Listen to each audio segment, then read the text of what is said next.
আসসালামু আলাইকুম সুপ্রিয় দর্শক মণ্ডলী,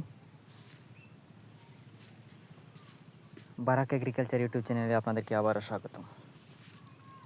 আজকে আমি যে জায়গার মধ্যে দাঁড়াইলাছি, এই জায়গার মধ্যে দাঁড়াইয়া বড় শানদার একটা কাহাওয়াট আমার মনে হয়ে গেছে, যেটা আমেরিকার একজন সায়েন্টিস্ট, যার নাম আসলো চেতন ভগত, তাই বড় সুন্দর একটা কথা কইছিল যে when you fly high people will throw stones at you, don't look down, just fly higher so the stone won't reach at you.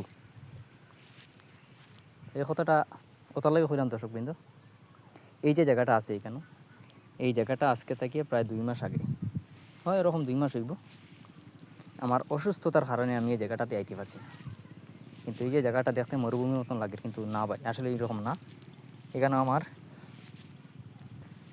প্রায় 350 সুপার নেপিয়ারের কাটিং লাগাইলাছিল। প্রমাণস্বরূপ একটা আপনারা দেখাই আমি, দেখুন এটা কিন্তু নেপিয়ারের একটা কাটিং, এই দেখুন কেন ওইরকম কাটিং 350 প্লাস লাগাইলাছিল, 360-এর মতন লাগাইলাছিল। কিন্তু আজকে বড় আক্ষেপের সহিত হইতে লাগে যে আমার এখানে একটা সারা পর্যন্ত নাই। এখন কই বেটে কিতা হইল, মরে গেছে? জি না, শ্রীমন্ত শঙ্করদেবের কিছু বংশধর মানুষ আছেন, এই মহাপুরুষগুলোর কারণে আজকে আমার এই ভূমিটার এই অবস্থা। ছাগল দিয়া খাওয়াইয়া ধ্বংস করাইয়া জ্বালাইয়া শেষ করছে। যেমন কইবা মনে হয় এখানে প্রোটেকশন আসলো না, দেখুন নেটিং করিয়ে রাখলাম, কিন্তু নেটের অবস্থা দেখুন, সিঁড়িয়া টুকরা টুকরা করিয়া ছাগল ঢুকাইয়া খাওয়াইয়া শেষ। চারিদিকে আমার ওরকম নেটিং করা আছে, কিন্তু তারা করছে কিতা, ওটা হইলো আড়াল সাইডের দিকে তারাও দেখুন বাইপাস বানাইয়া ছাগল ঢুকাইয়া খাওয়াইয়া ধ্বংসস্তূপে পরিণত করে দিচ্ছে। তো আপনারা আশেপাশে এরকম শ্রীমন্ত শঙ্করদেবর বংশধর লোক আছে নিশ্চয়ই আপনারা কমেন্ট আমার জানাইবা। এখন আমি কইতাম স্যার, এই যে জায়গা যেটা যদি আমার গাছটা নই যেত, তে এখন আমি এক কাটিং দিয়া খাওয়ানির উপযোগী এগুলো নেই। আমি তো গাছের কাটিং লাগাইছি, সুন্দর মতো চারা রোপণ করিয়া সার প্রয়োগ করিয়া রাখছি, কিন্তু এরপরেও মানুষ এগুলারে ধ্বংস করে দিয়েছে। আমি প্রায় 2-2.5 মাস অসুস্থ আসলাম, এখনও অসুস্থ বর্তমানে, তখনও সম্পূর্ণ সুস্থ হয় নাই। এই অসুস্থতার মধ্যে দিয়ে তারা আমার এই ফায়দাটা রয়েছে। যাই হোক, করার কিচ্ছু নাই।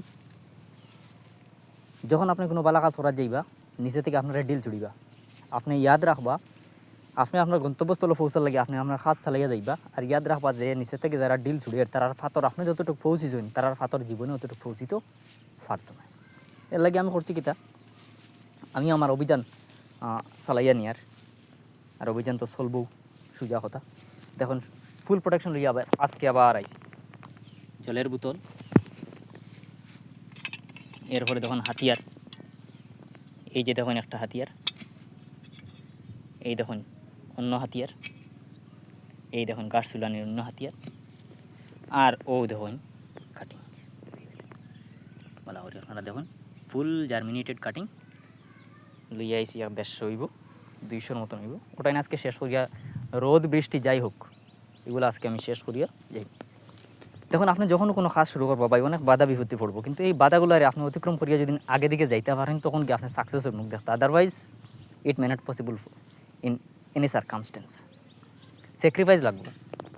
যত মহাপুরুষ আমি যারা লাইফ স্টোরি পড়ছি, যত সাকসেসফুল মানুষের লাইফ স্টোরি পড়ছি, সব একটা জিনিসও দেখছি, ফার্স্ট হয়েছে তারা আর্লি রাইজার, আর সেকেন্ড হয়েছে স্যাক্রিফাইজার।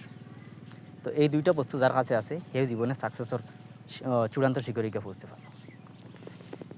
তো আপনারা কোনো কঠিন কাজ যখন যাইবা, তখন ধৈর্য রাখবা। যদি ধৈর্য রাখেন না ভাই, সাকসেস অত সহজে পাওয়া যায় না। উপরওয়ালা সাকসেস খেরোরে দিতে সময় বারবার জাজমেন্টের সম্মুখীন করে, বারবার জাজ করিয়ে এরপরে আপনারাই দেয়। কারণ এটা বহুত সম্মানী একটা বস্তু, আপনার রাখতে পারবা কি না, আপনার কতটুকু এবিলিটি আছে, এটা বারবার জাজ করার পরে আপনার এটা উপরওয়ালা দিয়া দেয়। শিম বা যে বরবটি উড়ি যেটা ওটা লাগাইছিলাম, একটা উড়ি নিয়ে খাইছিলাম ভাই, দুঃখ। বহুত কষ্ট করিয়া কেন এই সরঞ্জামগুলো আনছি, এগুলো বহন করিয়া প্রায় আমি 500 মিটার দূর থেকে আনছি, কিন্তু মানে আক্ষেপের সহিত হইতে লাগে পারছি না, সম্ভব হয়েছে না। গাছ পর্যন্ত উগলে ছাগলা খাইয়া শেষ করছে।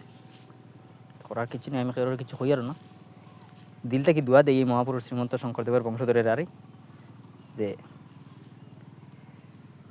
এরার মতো মানুষ এই সমাজে বাঁচা থেকে জলদি যাক আগে, সমাজটা সুষ্ঠুভাবে তো বাঁচবো, আর এই পরিবেশটা তোরা রেহাই পাইব। উপরওয়ালার কাছে ওটুকুই দোয়া। আর তো আপনারা লগে থাকবা। আজকে আমি আইছি এখানেও, আজকে আবার পুনরায় রোপণ অভিযান শুরু হইব। এখন হইব তো গাছের মধ্যে আপনি কিলা রইতে, তো ঠিক আছে আমি জানি এখন যে তরিকা আমি রইমু আপনারা এই তরিকায় রইবে না, কারণ আমার এটা পুরা উর্বর মাটি আসলো, পুরা একদম জুড়ে মাটি আসলো। এখানে অনেক সার প্রয়োগ করছি, আমি অনেক গোবর সার প্রয়োগ করছি। একদিন শুধু গোবর বইছি ওই জায়গাতে আমি, ওরকম করে একদম মানে রেডি জায়গা আসলো, সুন্দর ওই যে চারাগুলো হয়েছে, কিন্তু এরপরেও ধ্বংস করাই দিয়েছিল। আমার অসুবিধা নাই, আমি এখন কর্মকিতা এই যে সরঞ্জামগুলো যে আমি লইয়া আইছি এইগুলা দিয়ে আমি কোনো মতে রইমু। আর বাকি যে গাছ যেগুলো আছে এগুলো আমি মেডিসিন দিয়ে মারিলাম, তখন আমার আগাছা নির্মূল হয়ে যাব। আর পরে আমি কিতা করবো, সাইডে থেকে মাটি উঠিয়ে দিলাম, তখন আমার প্রসিডিওরটা কন্টিনিউ হয়ে যাব। তখন আমি জাস্ট খালি জার্মিনেশন যেগুলো হয়েছে ওগুলো জাস্ট আমি রোপণ করে রাখবো, আর ফার্দার প্রসেসিং আমি আগে করবো। কীরকম কিতা করবো না করবো সব আপনারা ভিডিওর মধ্যে দেখাইমু, আপনারা সাথে থাকবা আর সাবস্ক্রাইব করিয়া আমারে ইন্সপায়ার করিয়া দিবা। ততক্ষণে এখন আমি বিদায় নেই, অনেক প্রচণ্ড রোদ আছে আর কাজটা শুরু করতাম। আপনারা সুস্থ থাকবা, ভালো থাকবা, বাই বাই, আসসালামু আলাইকুম।